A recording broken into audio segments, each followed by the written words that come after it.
Excellencies, guests, ladies and gentlemen, my name is Howard Robinson. I'm the Provost and Academic Pro-rector of CEU, and I'm here to welcome you to the university this morning and to welcome you to the conference Facing the Future, Climate Summit in Copenhagen and beyond.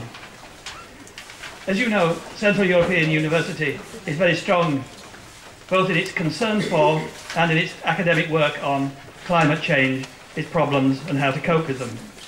Similarly too, the Open Society Institute, the other arm of the Soros organization, is very concerned with educating people, including people in Africa, to face the changes and how to cope with them.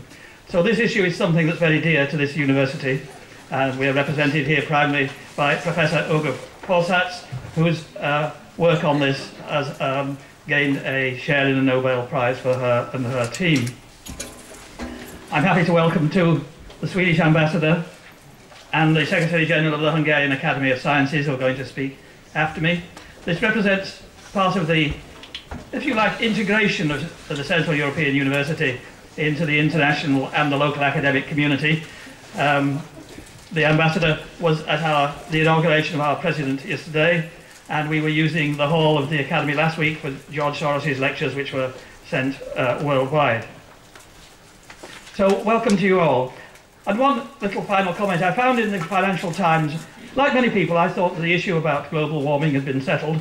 Everybody knew that it was happening and that it could be disastrous. And in yesterday's FT was the following letter representing the business as usual point of view, which I think we're going to be later discussing. A gentleman called Robert Gentle from Johannesburg wrote as follows: "You admit that climate change is complex and that future climate is intrinsically unpredictable.